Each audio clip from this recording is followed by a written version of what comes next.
I think a lot of people still don't understand step by step how eating an animal product affects natural resources and climate change. Can you try to go through step by step, each step of the way in eating a burger, what that affects? Can you take us through and explain? So when one of us gets asked by a friend, how does eating a burger affect natural resource shortages in the climate? Can you tell us specifically what happens to create a burger that affects natural resource shortages and the climate, step by step?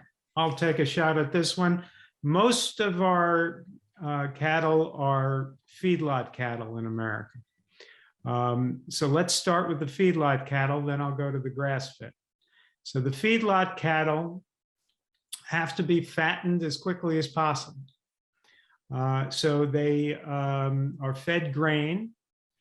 They're in close quarters. They don't get a lot of exercise at all. They're fed grain, and that grain is grown somewhere. Now, often that grain is grown on land that used to have forest or used to at least have vegetation on it.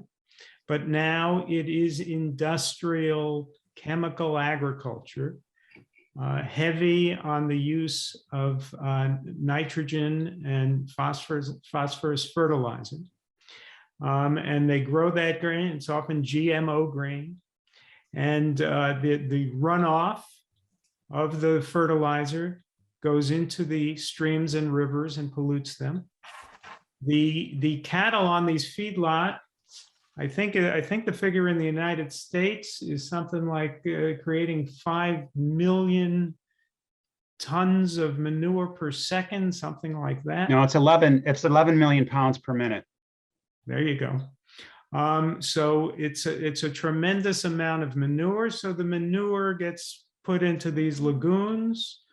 Again, it spills over, gets into the fresh water, gets into the streams and rivers and oceans, and creates ocean dead zones. And then the cattle are belching methane. In fact, the cattle are belch methane so much that that you're talking about more methane from animal agriculture than from the oil industry. And so that hamburger that you eventually get has had all these destructive processes in its creation. And of course, there are other energy inputs as well when the cattle have to be transported for slaughter and so forth. But these are the main ones: the growing of the grain, the manure, the nitrous oxide and methane that comes from the manure, and then the methane that comes directly from the cow, from enteric fermentation. And then there's the grass-fed. Now, grass-fed, gee, that sounds nicer. The cows are running around in the field, and indeed, the grass-fed cattle probably have a slightly better life than the feedlot cattle, but they're eventually sent off to have their heads chopped off at the same slaughterhouse. And the grass-fed, well, where does the grass come from?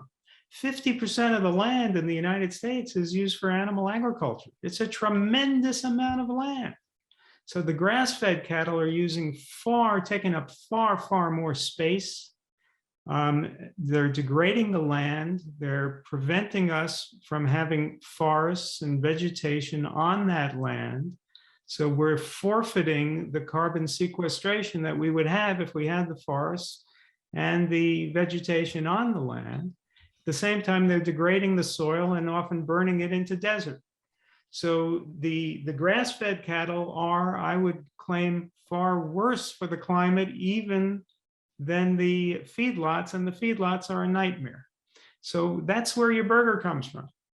And when you eat that burger, you got a bun, you got pickles, lettuce, mustard, tomato. You don't even taste the burger. So you just have to replace that damn burger with a portobello mushroom or a plant burger or a soy burger. And, you know, it's insanity to cause that much destruction for a patty that'll give you a heart attack.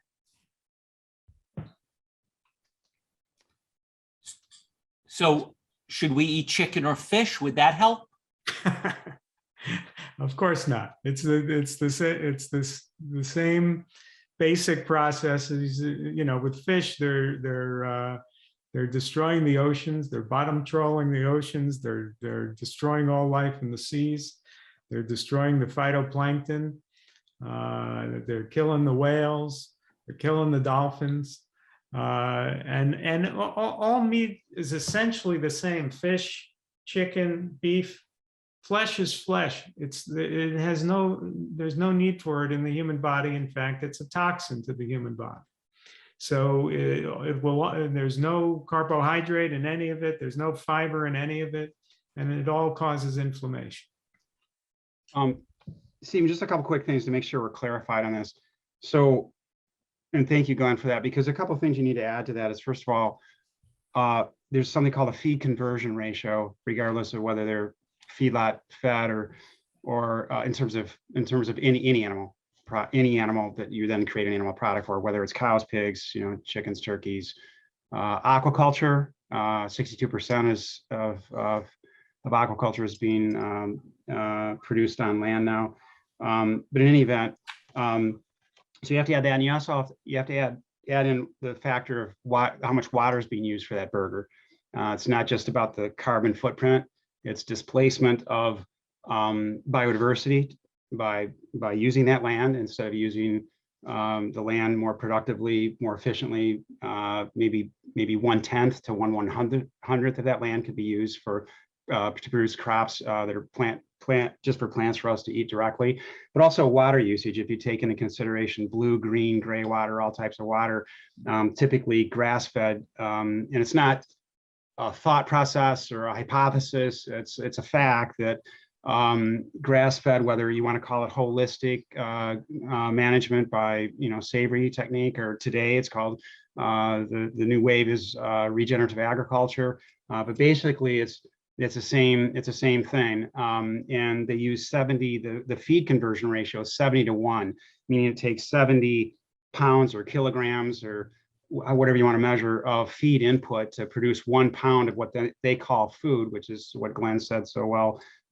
It's contributing as a detriment to your health to eat whatever they want to call it, but afterwards, whereas the feed conversion ratio is still a 5-1 for pigs, it's 8-1 for feedlot cows, but it's 70-1 for grass-fed livestock. And for plants, it's reversed out. And the audience really needs to hear this, because you can take 1 pound of, say, just pick like broccoli seeds, and it can produce up to 16,000 pounds of broccoli.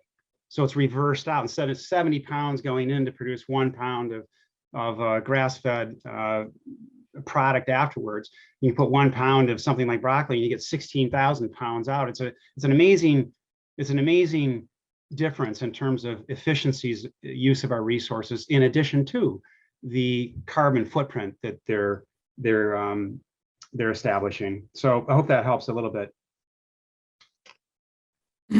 Yeah, from a land use perspective, you can look at the total amount of food that we eat as human beings and separate that out into food that came from plants alone, which is actually 85% of the food we eat already. Food that came from land animals, that's 12% of the food we eat. And then food that came from the ocean, which is 3% of the food we eat. This is in terms of the total dry weight of the food that we eat.